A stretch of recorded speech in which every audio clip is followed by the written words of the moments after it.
Have you ever wondered what your life would be if you could live every moment in the peak performance state?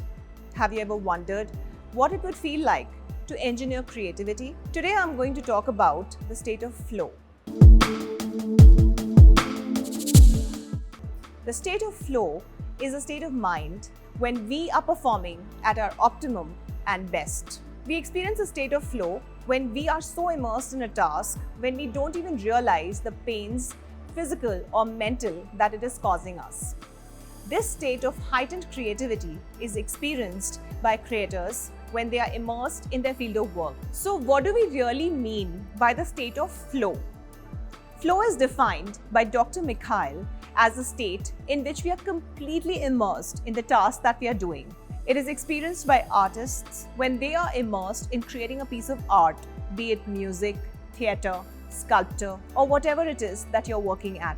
It is experienced by theatre performers, by players when they are at the peak of their performance. When an engineer is busy creating a beautiful piece of code, he is experiencing a state of flow. When a painter is creating a masterpiece of work, he's in a state of flow. Whenever you find yourself so immersed creating something or in a piece of work that enthralls you, that enthuses you, you are also in a state of flow.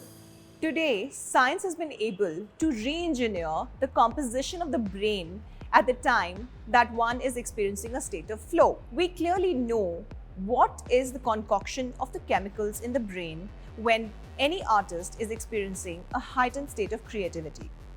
There is a certain balance between oxytocin, serotonin, and few other chemicals. Something as simple as exercising, focusing on your breath, meditation, running can actually put you in a state of flow.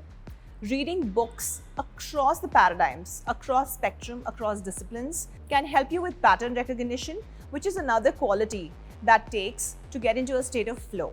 There was a study that was done with Navy SEALs, and when they were asked, when they are out on a mission to capture a terrorist in unknown territory, how do they define the leader? And they said they don't define the leader. Anyone who knows what to do next is the leader. In that state of uncertainty, it is very important that the team makes the right decision. And to do that, they all have to be in a state of flow. What it also means is that their ego levels are to the bare minimum, self-censoring is to the bare minimum, and what they are monitoring is the skills and the challenges. The level of skills and the challenges is to its optimum level during a state of flow. During the state of flow, there is an altered experience of time, which means that it either becomes very small and compressed or time slows down. I'll give you an example. Have you ever tried how time flies when you are engrossed in painting or pursuing a particular hobby? How people perceive time when they are in a state of flow is quite altered than the regular experience of time. For some, it compresses, and for the others, it expands. I'll give you an example. Have you ever wondered how time flies when you're watching your favorite film or when you're busy pursuing your hobby? Contrary to that, time also expands. For example, a batsman for whom a ball which is coming at a super fast speed and he has to make a decision in a split second, time actually expands. He's able to analyze the velocity of the ball. He's able to analyze the impact that his particular hit would have on the ball. He's able to assess the fielder's situation and then make a decision. For him, time expands. In the year 1990, Dr. Mikhail published a book on the state of flow. When Jamie Wheal came across Dr. Mikhail's work, it changed his life. He took this project and launched a flow genome project, which is based out of California. At the Flow Genome Project, they not only study the state of the mind during the flow state, but also work on how to engineer the mind or recreate the state of flow. Since Dr. Mikhail wrote his book, The Flow, a lot of research and work has happened on this around the world. At MIT, there is a building which used to be called Building 20. Building 20 was a half-formed structure which was considered to be a research lab or a rad lab, radical lab it meant.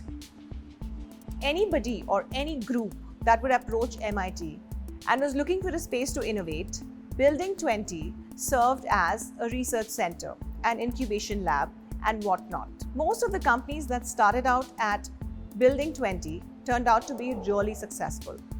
And then some research and investigation led them to the real cause. What they understood is that the space itself was fostering creativity, and how it did that was not really taking a form of its own. Since it was a half-built structure, literally people would poke holes through the ceiling, they would hang things from the wall without taking any permission. They would also run into each other quite often. They would write on the walls messages and ideas that they were brainstorming around. And somebody, let's say on their way to the washroom, would read this idea and be inspired by that. This kind of an unstructured attribute that the building had fostered creativity immensely. Microsoft took an inspiration from MIT Building 20 and created something similar of its own. At your work, if you are trying to foster creativity, what is recommended is that we step out of these compartmentalized cubicles and share more. How about we make interdisciplinary learning a part of our corporate culture? Running into each other accidentally can actually lead to an innovation if we only allow it to be.